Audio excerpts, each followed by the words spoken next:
श्री परमात्मने नमः। अजः अपि सनः अव्यय आत्मा भूतानाम् ईश्वर अपि सना प्रकृतिं स्वाम अधिष्ठाय संभवामि आत्ममय्यया। अजः अजन्मा, अपि तथापि, सन होते हुए, अव्यय अविनाशी, आत्मा शरीर, भूतानाम जन्म लेने वालों के, ईश्वर परमेश्वर, अपि यद्यपि, सन होने पर, प्रकृतिम दिव्य रूप में, स्वाम अपने, अधिष्ठाय इस तरह स्थित, संभवामि मैं अवतार लेता हूँ, आत्म मायया अपनी अंतरंगा शक्ति से। यद्यपि मैं अजन्मा तथा अविनाशी हूँ और यद्यपि मैं समस्त जीवों का स्वामी हूँ, तो भी प्रत्येक युग में मैं अपने आदि दिव्य रूप में प्रकट होता हूँ।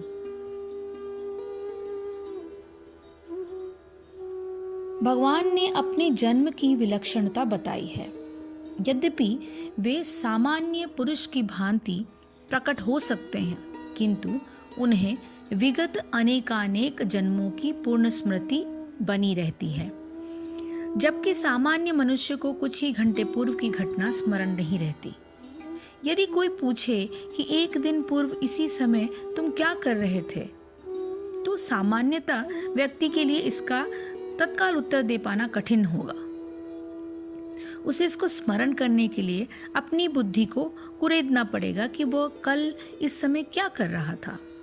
फिर भी लोग प्रायः अपने को ईश्वर या कृष्ण घोषित करते रहते हैं। मनुष्य को ऐसे निरर्थक घोषणाओं से भ्रमित नहीं रहना चाहिए। अब भगवान द्वारा अपनी प्रकृति या स्वरूप की व्याख्या करते हैं। प्रकृति का अर्थ स्वभाव तथा स्वरूप दोनों है। भगवान कहते हैं कि वे अपने ही शरीर में प्रकट होते हैं। वे सामान्य जीव की भांति शरीर परिवर्तन नहीं करते। इस जन्म में बद्ध जीव का एक प्रकार का शरीर हो सकता है, किंतु अगले जन्म में वो क्या बनेगा या दूसरा शरीर क्या रहेगा, इसका ज्ञात उसे नहीं रहता। भौतिक जगत में जीव का कोई स्थायी शरीर नहीं है, अपितु वह एक शरीर से दूसरे में देहांतरण करता रहता है। किंतु भगवान ऐसा नहीं करते। जब भी वे प्रकट होते हैं तो अपनी अंतरंगा शक्ति से वे अपने उसी आद्य शरीर में प्रकट होते हैं। दूसरे शब्दों में श्री कृष्ण इस जगत में अपने आदि शाश्वत स्वरूप में दो भुजाओं की बांसुरी धारण किए अवतारित होते हैं। वे इस भौतिक जगत से निष्कलुषित रहकर अपने शाश्वत शरीर सहित प्रकट होते हैं। यद्यपि वे अपने उसी दिव्य शरीर में प्रकट होते हैं और ब्रह्मांड के स्वामी होते हैं, तो ऐसा लगता है कि वे सामान्य जीव की भांति प्रकट हो रहे हैं। यद्यपि उनका शरीर भौतिक शरीर की भांति क्षीण नहीं होता, फिर भी ऐसा प्रतीत होता है कि भगवान कृष्ण बालपन से कुमारावस्था तथा कुमारावस्था से तरुणावस्था प्राप्त करते हैं।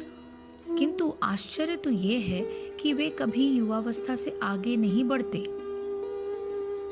कुरुक्षेत्र युद्ध के समय उनके अनेक पौत्र थे, या दूसरे शब्दों में वे भौतिक गणना के अनुसार काफी वृद्ध थे। फिर भी वे 20-25 वर्ष के युवक लगते थे। हमें कृष्ण की वृद्धावस्था का कोई चित्र नहीं दिखता, क्योंकि वे कभी भी हमारे समान वृद्ध नहीं होते। यद्यपि वे तीनों काल में, भूत, वर्तमान तथा भविष्य में सबसे वयोवृद्ध पुरुष हैं। न तो उनका शरीर और न ही बुद्धि कभी क्षीण होती या बदलती है। अतः ये स्पष्ट है कि इस जगत में रहते हुए भी वे उसी अजन्मा सच्चिदानंद रूप वाले हैं, जिनके दिव्य शरीर तथा बुद्धि में कोई परिवर्तन नहीं होता। वस्तुतः उनका आविर्भाव और तिरोभाव सूर्य के उदय तथा अस्त के समान है, जो हमारे सामने से घूमता हुआ हमारी दृष्टि से ओझल हो जाता है। जब सूर्य हमारी दृष्टि से ओझल रहता है तो हम सोचते हैं कि सूर्य अस्त हो गया, और जब वो हमारे समक्ष होता है तो हम सोचते हैं कि वो क्षितिज है। परंतु सूर्य स्थिर है, किंतु अपनी अपूर्ण एवं त्रुटिपूर्ण इंद्रियों के कारण हम सूर्य को उदय और अस्त होते परिकल्पित करते हैं। और चूंकि भगवान का प्राकट्य तथा तिरोधान सामान्य जीव से भिन्न है, अतः स्पष्ट है कि वे शाश्वत हैं, अपनी अंतरंगा शक्ति के कारण आनंद स्वरूप हैं और इस भौतिक प्रकृति के द्वारा कभी कलुषित नहीं होते। वेदों द्वारा भी पुष्टि की जाती है कि भगवान अजन्मा होकर भी अनेक रूपों में अवतरित होते रहते हैं। वैदिक साहित्यों से भी पुष्टि होती है कि यद्यपि भगवान जन्म लेते प्रतीत होते हैं, किंतु तो भी वे शरीर परिवर्तन नहीं करते। श्रीमद् भागवत में अपनी माता के समक्ष नारायण रूप में 4 भुजाओं तथा 6 ऐश्वर्यों से युक्त होकर प्रकट होते हैं। उनका आद्य शाश्वत रूप में प्राकट्य उनकी अहेतु की कृपा है, जो जीवों को प्रदान की जाती है, जिससे वे भगवान के यथारूप में अपना ध्यान केंद्रित कर सके, न कि निर्विशेषवादियों द्वारा मनोधर्म या कल्पनाओं पर आधारित रूप में। विश्वकोश के अनुसार माया या आत्म माया शब्द भगवान की अहेतु की कृपा का सूचक है। भगवान अपने समस्त पूर्व आविर्भाव तिरोभावों से अवगत रहते हैं, किंतु सामान्य जीव को जैसे ही नवीन शरीर प्राप्त होता है, वो अपने पूर्व शरीर के विषय में सब कुछ भूल जाता है। वे समस्त जीवों के स्वामी हैं, क्योंकि इस धरा पर रहते हुए वे आश्चर्यजनक तथा अति मानवीय लीलाएं करते रहते हैं।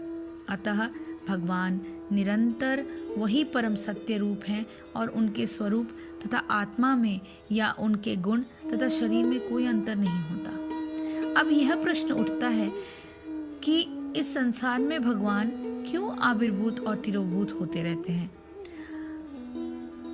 तो भगवान की जो ये शरीर और काया में कोई अलग चेंजेस न दिखाई देना और उनके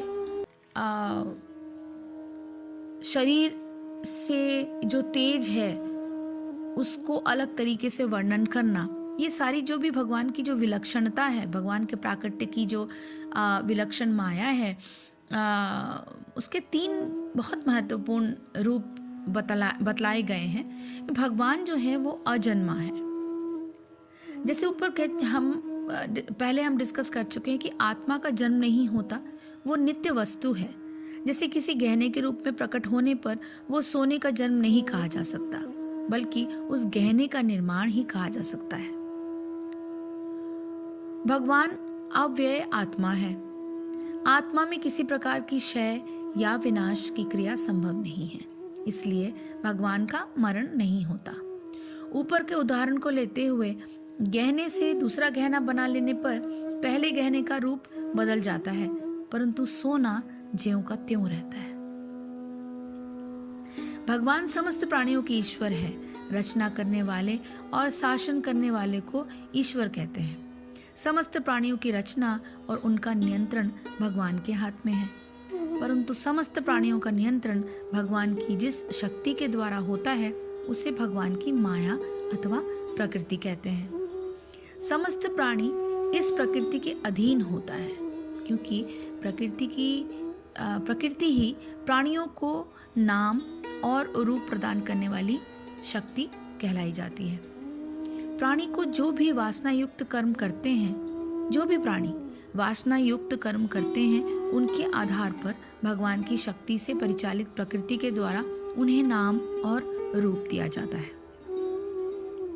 ये बताने के बाद भगवान कहते हैं कि मैं इसी प्रकृति को अपने अधीन करके जैसी आवश्यकता होती है उसी प्रकार से अपने को प्रकट करता हूँ। यद्यपि परमात्म तत्व एक विलक्षण तत्व है और उसकी उपमा किसी भी भौतिक पदार्थ से देना संभव नहीं है, परंतु कुछ सीमित अर्थों की व्याख्या के लिए ऐसा बताया जाता है कि सागर अपने को व्यक्त करने के लिए एक छोटी बड़ी और विभिन्न आकार वाली लहरों के रूप में प्रकट होता है, परंतु वे लहरें निरंतर सागर से ही उत्पन्न होते हुए भी सागर में ही विलीन हो जाती हैं और उनके कारण सागर के परिमाण और प्रतिष्ठा में कोई अंतर नहीं आता। सागर सागर ही रहता है, उसकी लहरें चाहे बड़ी हों चाहे छोटी हो, फिर बाद में उसी में मिल जाती है। लेकिन उन लहरों की वजह से उनके माप में या परिमाण में कोई असर, कोई अंतर नहीं आता। इसी प्रकार भगवान का अपनी योग माया द्वारा प्रकट होने से उनकी महिमा और प्रतिष्ठा में कोई अंतर नहीं आता।